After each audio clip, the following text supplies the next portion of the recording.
Good morning and welcome to ফোরলি। সকলকে স্বাগত জানাচ্ছি আজকের নতুন ব্লগে। আশা করি তোমরা সবাই খুব ভালো রয়েছো, আমরাও ভালো আছি।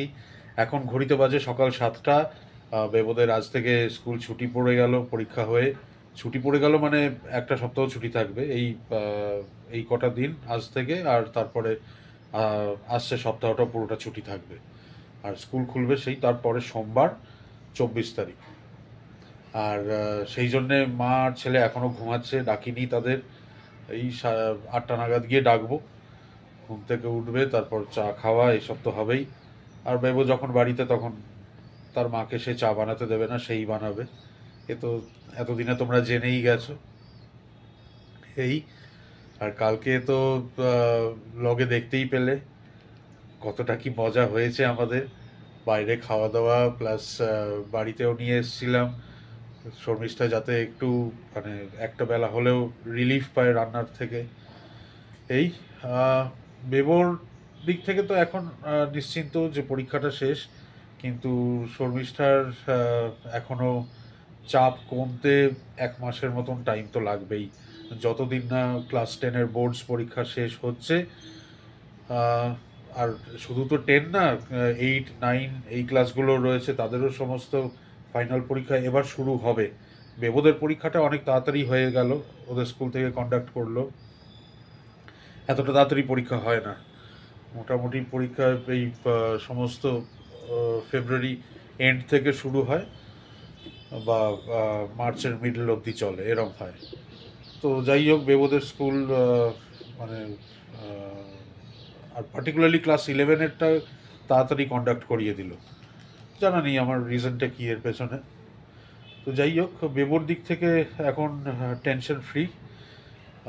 কিন্তু শর্মিষ্ঠার বাকি যা স্টুডেন্টরা রয়েছে, তাদের জন্য তো শর্মিষ্ঠার ওপর চাপ একখানা এখনও থাকবেই।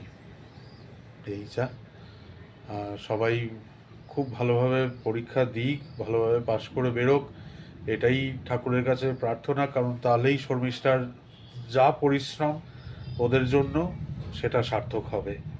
এই যাই আবার কাজে গিয়ে ফেরত বসি এখন, ওরা উঠুক, তারপরে আবার বাকি কথা হচ্ছে তোমাদের সাথে। গুড মর্নিং আমার তরফ থেকে, গুড মর্নিং। সৌরভের গুড মর্নিং তো হয়ে গেছে আগে, আমি একটু দেরিতে উঠেছি আজকে। ঠিক আছে, এখন ছুটির সিজন স্টার্ট হয়েছে, তো একটু দেরি করে ওঠা খুব যেতেই দেরি পারে। না, একটু দেরি হয়েছে। আর এই যে চা নিয়ে বসে পড়েছি, আমার বেবোর ছুটি। তো বেবো আমাকে সকালবেলা উঠি চা করতে দেবে না বলে দিয়েছে, এটাই করে ও। চা দিয়েছে, চা খাচ্ছি।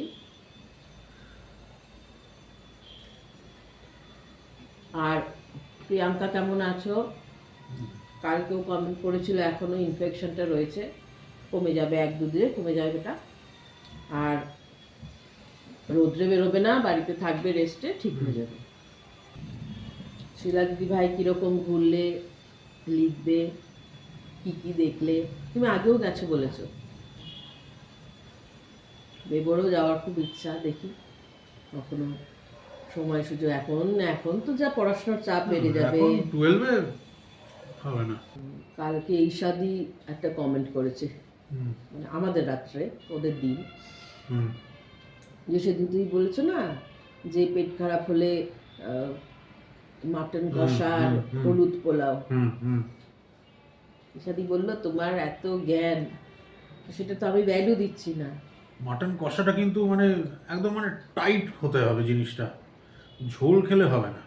কষা যেটাকে বলে, মোটামুটি 1 প্লেট কালো কড়াইয়ের কষা মাংস, ওই 6-7 টুকরো, তার বেশি হলেও ক্ষতি না। হ্যাঁ, ভাত রুটি লাগবে না, তুমি 1 প্লেট নিয়ে ডাইরেক্ট খেয়ে নাও। এটা আমি অনেকবার করে দেখেছি নিজের সাথেও। না না, তা ঈশাদি বললো যে এটা তুমি তো ডায়েটিশিয়ান হতে পারো, মানে সমাজের জন্য অনেকটা। ডায়েটিশিয়ান, ডাক্তার না হলেও চলবে, কাইন্ড অফ। আমি যদি ডাক্তার হতাম, অনেকেরই আজকে পসার থাকতো না। কি করা যাবে, এর জন্যই ডাক্তার হয়নি, হতে হতেও হয়নি, এই জন্য অর্ধ জ্ঞান আছে। তাও ডাক্তার হতে পারিনি ঠিক আছে, কিন্তু আমার যা যা পড়াশোনা তার বাইরেও যে একটা ডিগ্রি আমি নিয়েছি সেটা আমার মনে হয় সবাইকে জানানো উচিত, ডিএমএস ডিগ্রিটা। সেটা কি? সেটা কি ডিএমএস? ধরা মাত্র শেষ। তো সেই ডিগ্রিটা রয়েছে আমার। আমার দিয়ে না। মা জানিস না, এটা হোমিওপ্যাথির একটা ডিগ্রি আছে, ডিএমএস। তুমি হোমিওপ্যাথি ডিগ্রি করেছো? না না, ডিগ্রিটার শুধু নামটা বললাম, ডিএমএস, ধরা মাত্র শেষ। আজকেও এই জিনিস মাথায় আসে না। তুমি বলো এত জ্ঞান, পেট খারাপ হলে কষা খাসির মাংস খাবে, মানে তাকে এই জন্যই ধরা মাত্র শেষ। বুঝে গেছি। একটু ভাবছি হুম। কতটা মানে বেনিফিশিয়াল হতো তুমি যদি সত্যি থাকতে অ্যাজ এ ডায়েটিশিয়ান। ডক্টর হলে তো কিছু কোনো কথাই নেই। সেই বলছি যে ডাক্তার হলে অনেকেরই পসার থাকতো না আজকে, বড় বড় যারা সব ডাক্তাররা রয়েছে।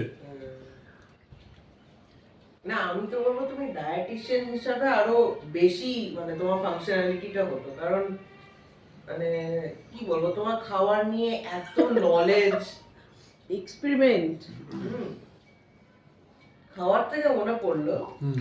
হ্যাঁ। কালকে যে লাড্ডুটা এনেছিলাম, হ্যাঁ লাড্ডুটা হ্যাঁ সেটা ঠাকুরের সামনে রাখা ছিল। হ্যাঁ, ছিল তো। তোমাকে কি তুলতে বলেছিল এই জিনিসটা এখান থেকে? তুমি তুলে টেবিলে কেন তুমি রেখেছিলে? তুলে টেবিলে রাখলে কেন? গোপালকে শোয়াতে, ওই গোপালকে ঘুম থেকে তুলতে গিয়ে তখনই দেখলাম যে ওখানে রয়েছে রাখা। আমি ওইখানে 5টায় রেখেছিলাম আজকে ঠাকুরকে প্রসাদে দেবো বলে। সেটা আমি কি করে বুঝবো যে আজকে ঠাকুরকে সেটা দেওয়া হবে জিজ্ঞেস বলে? করতে হয়। আচ্ছা ও আমি না, ভেবেছি- রাত্রেবেলাতেই বলেছে। আমি ভেবেছি ওইটা সন্ধেবেলায় ঠাকুরকে ওই লাড্ডুগুলো খাইয়ে গোপালকে ঘুম ও, পাড়ানো হয়েছে। ও ঠাকুরকে বাবা। খাওয়ানো হয়ে গেলে সেই জিনিসটা আমরা আসনে রাখি না তো। তো সেটাই আমার, ঠিক আছে, সবই ঠাকুরের ইচ্ছা। হ্যাঁ, সেই মানে তুমি একটা কিছু ভুল করে ফেললেই সেটা ঠাকুরের ইচ্ছা। রামকৃষ্ণদেব বলে গেছেন। তুমি এমনি সময় তো শ্রীরামকৃষ্ণকে অত বেশি মেনশন করো না, যখন ওইটাও নিজে কোনো খাবার ভুল related কিছু হয়। করলেই তখন একে তাকে ডেকে এনে তার ঘাড়ে বন্দুক রেখে দাও। আমার আছে আছে ঠাকুরেরই সকালবেলা তো- ইচ্ছা সব, আচ্ছা বলছি তো। সকালবেলা তো কিছু একটা হয়েছে জানো তো, এরকম এরকম ধরনেরই বাবাকে বলছি, তখন বলছে গানটা শুনছি, সকলই তোমারই ইচ্ছা। ওই তো, এটাও তাই, গানটা এমনি এমনি হয়নি। সকলই তোমারই ইচ্ছা, ইচ্ছাময়ী তারা তুমি। শুনেছিস তো গানটা? শুনেছি। ঠাকুরের ইচ্ছাতেই সব হয়। না, না, ওটা শুধু লাড্ডুটা তোমার যে বেলায়। ওইখান থেকে তুলে নিয়েছি ওটাও ঠাকুরেরই ইচ্ছা। মানে ঠাকুর তোমার বলেছে তুই এখান থেকে তুলে নে। হ্যাঁ, তুলে নিয়ে তুই মানে না, খা। দিদা তোমাকে আদর করে গদাধর ডেকেছে বলে মানে তুমি নিজেকে রামকৃষ্ণই মনে করে নিয়েছো। বললাম আমি অল ইন অল, মানে কোন দিন দেখবে আমার বিশ্বরূপ দর্শনও হচ্ছে। ও বাবা, এই ইউটিউব দেখে দেখে মাথা গেছে। কিছু কিছু আছে, মেনশন করলাম না তাদের নাম, তারা এসব বলে বেড়াচ্ছে। ও বাবা, শ্রীকৃষ্ণ একমাত্র অর্জুনকেই দেখিয়েছিল বিশ্বরূপ দর্শন। হুম। এরপর কলিযুগে আমার পালা। ও মেয়েও ডাকছে, মেয়েও বলছে বাবা এসব কি? করো। তুমিও দেখবে। মেয়ে বলছে বাবা চুপ ও, করো। বাবার এই ডিএমএস ডিগ্রিটা যখন বললো না, সেই হেরাফেরিতে অক্ষয় কুমার বলেছিল না আইটি ইউএল, না IT US, international talent of ultimate students. পুরো ওরকম মনে হলো। এগুলো সচরাচর সবার জন্য ওই তো ও তাই হয় না। বলেছিল। মানে ডিগ্রিটা বিশেষ বিশেষ বাছাই করা, মানে লোকদেরকে এগুলো, দেওয়া হয়, হ্যাঁ, এটা গ্লোবাল রিসার্চ হয় এই নিয়ে, ওই যে তো কাদেরকে দেওয়া হবে, মানে কারা বেকার সাজেশন গুলো দেয়। পেট খারাপ হলে, জ্বর হলে কি করবে? না, জ্বরের বিষয়ে আমার রিসার্চ করিনি, আমি পেট রিলেটেড রিসার্চ করেছি।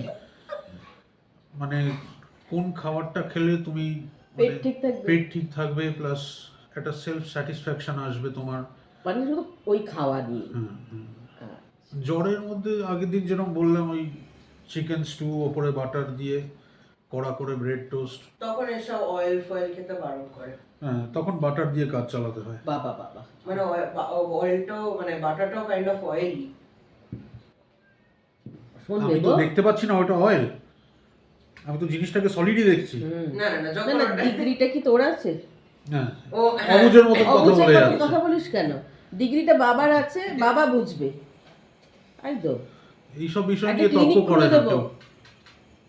আমাদের জানাশোনা একজন রয়েছে, তার নিচে একটা দোকান ঘর আছে ফাঁকা, ওনার সঙ্গে কথা বলবো। ওটা DMS degree, doctor doctor Sourav Kumar Ghosh. হ্যাঁ, ধরা মাত্রই শেষ। ওটা আমি বাংলায় লিখে দেবো, তাহলে সাউথ ইন্ডিয়ানরা বুঝবে না, বাঙালিরা বুঝে আর আসবে না। এই এখন ওর ছুটি তো, দুজনের সারা দিন চলবে। মেডিকেল ফিল্ড কত বড় একটা গিফটের থেকে কি বলবো এখনো দূরে, সেটা হচ্ছে তুমি। বললাম না, তুমি তুমি একটা সবার মাইলস্টোন মেডিকেল ফিল্ডে। সবার ক্ষমতা নেই এইসব জিনিস বোঝার। সেইরকম উচ্চমানের শিক্ষিত হলে তারাই বুঝতে পারবে যে ডিএমএস ডিগ্রিটা কি, না তার ভ্যালুটা কি। 100 বার। ওকে হাবভাব দেখেছো? এখন সারাদিন চলবে, তারপরে দুজনের মধ্যে এ মা বাবা এটা করছে, দেখে যাও বানা, এবং এটা করছে। আমি তো কানে এক কান দিয়ে শুনবো, এক কান দিয়ে বের করে দেবো, কারণ আমি আমার কাজ করবো। আমার বাচ্চাদের পরীক্ষা এখনো শুরু হবে, সেই নিয়ে আমি এখন ব্যস্ত। এই দুজনের চলবে এক সপ্তাহ করে, মাথা খারাপ করে দেবে দুজনে। দুপুরবেলায় দুজনে যা করে না, কারণ এ খেয়ে দিয়ে উঠে তো আর কোনো কাজ নেই। আয় বাবু আয়, বাবু আয়, কালকেও হয়েছে তাই, আয় বাবু আয় বলে দুজনে। তারপরে ওসব করে দুজনে ঘুমিয়ে পড়লো। WWF। দুজনেই কিছু একটা হাসির ভিডিও দেখছে, দেখি দুজনেই হাসছে। এমনিতেও তারপরেই খানিকক্ষণ পরে দুজনে ঘুমিয়ে পড়লো। আমি তো পড়াতে চলে এলাম বাইরে। সন্ধ্যেবেলা দুজনে একসঙ্গে উঠলো, কি দোস্তি! কোন সময় দোস্তি অনেক বেশি হয়ে যায়, কোন সময় আবার ঝগড়াঝাটি করে না টাচুর, কিন্তু ওই কমপ্লেন, ও জানো ওটা করেছে, ও বলবে জানো বাবা ওটা করেছে। আমি কারোরটাই শুনি না। আজকে কি স্পেশাল? এখন তো স্পেশাল হবে, যেহেতু ছেলে বাড়িতে। এই বিষয়ে করি না, বলো। মামা আমি তো বলে দিচ্ছি, ছুটিটা তো আমার জন্যই স্পেশালটা হচ্ছে। শোনো না, এই শুরু হলো। হ্যাঁ, ছুটিটা আমার স্পেশালটা আমার জন্যই হচ্ছে। তুমি জানো আমার কাছে সব থেকে স্পেশাল কি? বাবা যদি একদিন রান্না করে, ব্যাস। হয়ে গেলে তো। আমার কাছে একটা ভীষণ ভীষণ একটা মানে স্পেশাল মাইনে তুই রাখে। স্কুলে যা না। স্কুল বন্ধ এখন, শুধু টিচাররাই আসবেন। না না, তাও গিয়ে ওখানে স্কুলের লাইব্রেরিতে বসে 12 এর পড়াগুলো পড় বই নিয়ে। না না, আমাদের লাইব্রেরিয়ান স্যার এখানে ঢুকতে দেবেন না এখন। দেখি কি করি, করবো তো। আজকে তো নিরামিষ। আর এখানে ভ্যালেন্টাইন্স ডের জন্য জানো অনলাইনে ঠাকুরের ফুলই পাচ্ছি না, শুধু গোলাপ ফুল। কালকে ঠাকুরও ভ্যালেন্টাইন্স ডে পালন করছে। আমি তোদের মামাকে বলছিলাম ঠাকুরকে আমরা রোজ দিয়ে বলবো ঠাকুর হ্যাপি ভ্যালেন্টাইন্স ডে। সত্যিকারে গো, আমি গাঁদা ফুল পাচ্ছি না। গতকাল যা একটু পেয়েছিলাম। গাঁদা ফুল নিয়ে ভ্যালেন্টাইন্স ডে কে করবে? না না, বিক্রি করছে না। গতকাল ছোট না, ছোট সেটাই ছোট বলছি, প্যাকেট যে গাঁদা ফুল পাওয়া যাচ্ছে না। আজকে পাচ্ছি না। যেখান থেকে এই সবজি আনে, সৌরভ বললো সেদিনও ওর ওর দোকানেও কাছে ছিল ছিল না। না। আগে ব্রেকফাস্ট বানিয়ে দিই এদেরকে, একটু পরে দেবো ব্রেকফাস্টটা, তারপরে দুপুরে দেখি কি রান্না করি। ওরম বলে গো, তারপরেই বলবো ও যেটা খেতে ভালোবাসে সেটাই বানিও। আজকের ব্রেকফাস্টে দই মুড়ি, এই যে একটা বেবর একটা সৌরভের, মেখে, ওদের তো একেবারে মেখে টেখে দিতে হয়, তো ওই মেখে রেখেছি, মানে মাখলাম, এক্ষুনি মাখলাম, এবার দিয়ে দেবো। আমি শুধু দই খাবো, আমি আর মুড়ি খাবো না, তো ওদেরকে দিয়ে দিচ্ছি। আজকে মটর ডাল করছি, এই যে মটর ডাল সেদ্ধ করে আর ঘেটে রেখে দিয়েছি। তেল গরম হয়ে গেছে, জিরে, তেজপাতা, শুকনো লঙ্কা, একটু ভাজা ভাজা হলে এর মধ্যে দেব আদা গ্রেট করা। কাঁঠালের যে সিডগুলো হয়, দানাগুলো, সেটা দিয়ে বানাতেও খুব ভালো লাগে। আছে, এবারে ডালটা দিয়ে দেবো।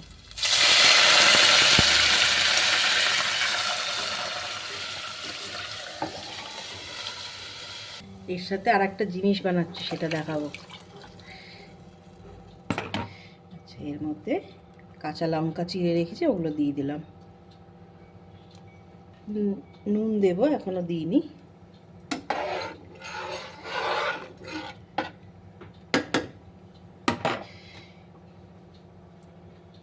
এখানে এই কড়াটাতে বসাবো, দাঁড়াও, আগে আলুটা একটুখানি ভেজে নেব। কি করব, এই দেখো কি এনেছি, এঁচোড়। হলুদ দিয়ে একটু সেদ্ধ করে রেখেছি। তো মটর ডাল আর এঁচোড়ের তরকারি, আর একটুখানি বেগুন ভাজবো। বেগুন ভাজবো না বিট ভাজবো, আমরা বেগুনই ভেজে নিই, কি বলো? সৌরভ যেই দেখেছে এঁচোড় কাটছি, হ্যাঁ খুশি, বলছি তুমি কি এনেছো? সিজনের প্রথম এঁচোড় খাবো। হ্যাঁ, খুব ভালো এঁচোড় বলবো না, কিন্তু ঠিক আছে। ঠিক আছে। হ্যাঁ, এখানে তবু পাওয়া যায় না তো, ওই বড় বড় এইরকম বড় বড় টুকরো করে দিয়েছিল, মানে বোকার মতন কাটে যেরকম। ওটাকে আবার ছোট ছোট টুকরো করে পরিষ্কার করে একটুখানি হলুদ দিয়ে হালকা কেটে বিক্রি করছে, এটাই ছালটা ছাড়িয়ে হ্যাঁ। বিক্রি করছে, ওইটাই অনেক বড় ব্যাপার। আমরা যখন বোম্বেতে ছিলাম ওখানে কিন্তু ওখানে বিক্রি তো, করতো, আমরা প্রচুর খেয়েছি। এঁচোড় খেতে খুব ভাল লাগে, তাই না? এঁচোড়, এমনি এঁচোড়, এঁচোড় চিংড়ি। তো সেই জন্যে আলুগুলো আগে একটুখানি ভেজে তুলে রাখবো, তারপরে একটু শুকনো শুকনোই করবো, কারণ ডাল আছে তো। আর এটা একটু করলে অনেকটা হয়ে যায়। হ্যাঁ, এঁচোড়। এটাকে, আলুটাকে ভেজে তুলে রাখি। এটার মধ্যে শুধু নুন দেবো, ডালের মধ্যে আর কিচ্ছু না, ব্যাস। এইটার মধ্যে একটুখানি ওই কাঁঠাল যখন হয়ে যায়, মানে কাঁঠালের যে দানাগুলো, এঁচোড় না, কাঁঠালের যে দানাগুলো, সেগুলো কেটে কেটে, দানা তো এর মধ্যেও আছে দেখছি। না না, এগুলো তো কচি দানা। কাঁঠালের দানাগুলো দিয়ে না মটর ডাল খেতে খুব ভাল লাগে। আর তার মধ্যে যদি ওই কি একটা শাক আছে না, নোটে শাক, নোটে শাক যখন বড় হয়ে যায়, ওই লম্বা লম্বা যে ডাঁটগুলো, কচি কচি ডাঁটাগুলো থাকে, সেগুলো দিয়েও খুব ভালো লাগে। আমাদের মা বাড়িতে প্রচুর হতো, আমার মাও করতো, এখানে তো পাবো না। হ্যাঁ, কাঁঠালের দানা পেতে পারি পরের দিকে, তখনও বানাবো। এটার মধ্যে শুধু একটু নুন দেবো, ব্যাস, ডাল হয়ে গেল। আর একটু এঁচোড়ের তরকারি, আর একটু বেগুন ভাজবো।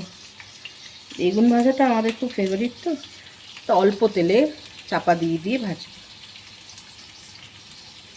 ব্যাস। ডালটা একটু ফুটে আসলেই বন্ধ করে দেবো। এঁচোড়টা যখন করব তখন দেখাবো আবার। এঁচোড়টা করছি, তেলের মধ্যে শুকনো লঙ্কা, তেজপাতা, জিরে ফোড়ন দিয়ে, আর পেঁয়াজটাকে একটু হালকা ভেজে আর টমেটো দিলাম। টমেটোটা একটুখানি সেদ্ধ সেদ্ধ হবে, মানে নরম হয়ে যাবে, তারপরে সব মশলা দেবো। এখন এটা একটু চাপা দিয়ে রাখবো,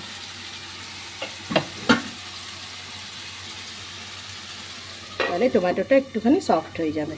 টমেটোগুলো গলে গেছে, তার মাঝে আমি একটুখানি জিঞ্জার গার্লিক পেস্ট দিয়ে দিয়েছিলাম, আদা রসুন পেস্টটা। হ্যাঁ, আচ্ছা, এবারে সব মশলাগুলো দিয়ে দেবো। মশলা বলতে হলুদ গুঁড়ো, একটু জিরে গুঁড়ো,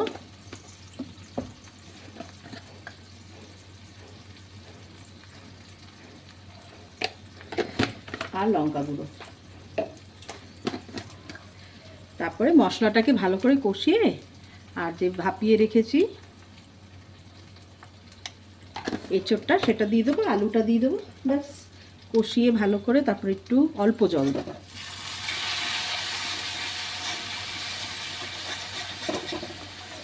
একটু শুকনো শুকনোই করব, কারণ ডাল বানিয়েছি, সেই জন্য। একটুখানি ভাজা ভাজা হলে তারপর এখানে যে সেদ্ধ করে রাখা এটা, এই যে এঁচোড়টা, সেটা দিয়ে দেবো। আর আলু তো আগেই ভেজে রেখেছি, আলুটাও দিয়ে দেবো।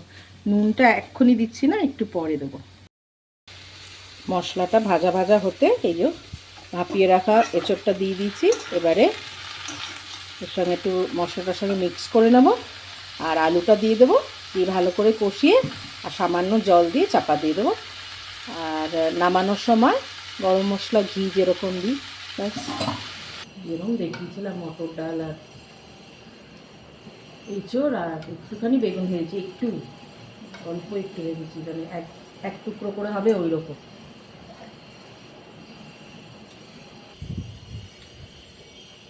দারুণ হয়েছে ডালটা।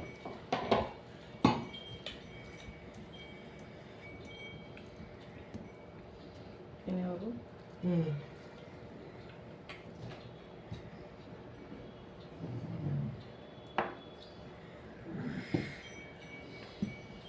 একটা এক্সট্রা আছে, তুই আবার হাফ হাফ নিয়ে হুম এঁচোড়টা বাটিতে দিয়ে দিই, সৌরভকে আমরা থালায় নিয়ে নেবো।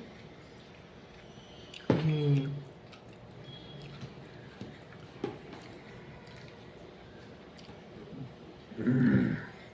ওর থালাটা একটুখানি দেওয়া দে, খাওয়া শুরু করার আগে আমি এঁচোড়টা দিই। হুম এই গরমকাল মানেই টক ডাল এঁচোড়, একটু গরম আছে এঁচোড়টা, দেখি খাবি? আর হুম ব্যাস ব্যাস তুমি না আমি ভাতটা মেখে নিই, তারপরে নেবো, বা হাত দিয়ে তুলে নেবো। এঁচোড়টাও ভালো হয়েছে। এই যে এবার খাবো, খাইনি এখন।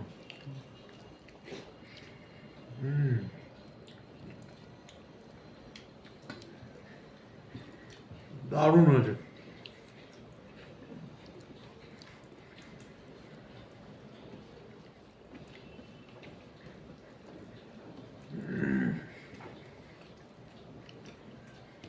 এই সিজনে এই প্রথম এসব খাচ্ছি।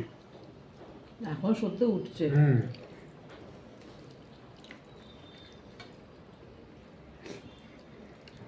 একদম শুকনো শুকনো করছে, হুম এমন এভাবে কেটে দেয় না যে সেটাকে আবার নতুন করে কাটতে পারি না ঠিক করে। এই যে সিডগুলো যে আছে, দানাগুলো, তার খোসাটা একটু শক্ত। হুম এখানে বাজারে পাওয়া যাচ্ছে, কিন্তু গোটা কেটে দিয়ে দেবে না, মানে কেটে দেবে না কি, কাটতে জানেই না এরা। আমার তো বটি নেই, ছুরি দিয়ে প্রথম প্রথম কাটতাম, তেল তেল লাগিয়ে, ওর আর কোনো ধার থাকে না।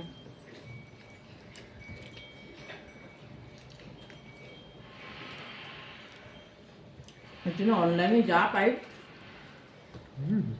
তাই রান্না করি, ওই একটুখানি কেটে টেটে একটু ঠিক করে নিই, খাওয়া যাচ্ছে তো তাই। মেন এটাই তো, ওই ছালটাকে ছাড়ানো।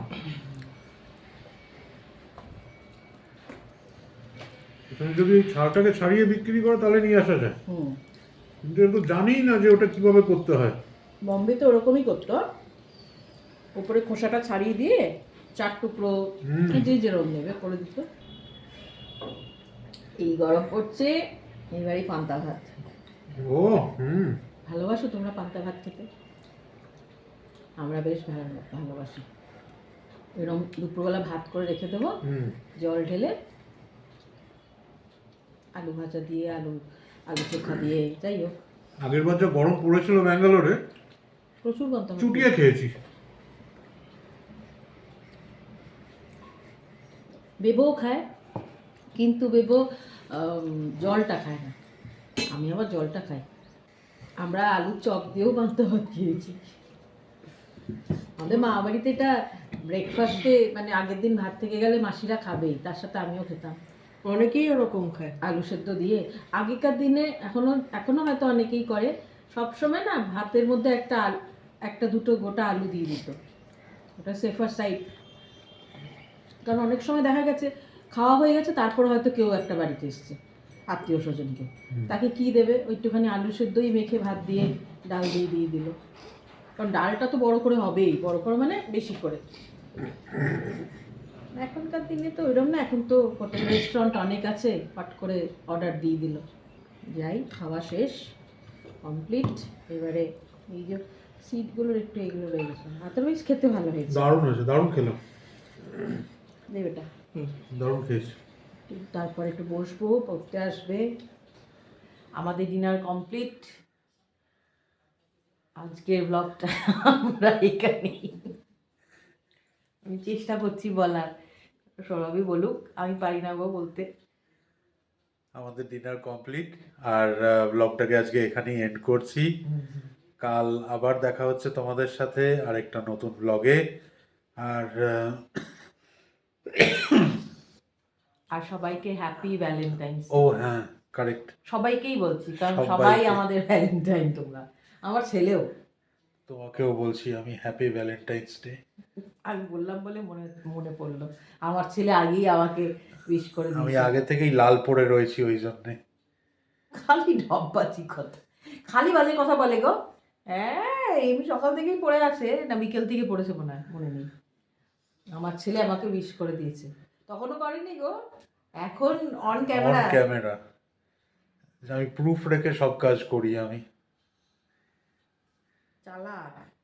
এই যা, তো কাল আবার দেখা হচ্ছে। আর আমাদের ব্লগ যদি তোমাদের ভালো লাগে, আমাদের ব্লগটাকে লাইক ও শেয়ার করতে একদম ভুলো না। সাথে সাথে চ্যানেলটাকেও সাবস্ক্রাইব করার জন্য অনুরোধ রইল। সবাই খুব ভালো থেকো, কাল দেখা হচ্ছে। Good night. Good night.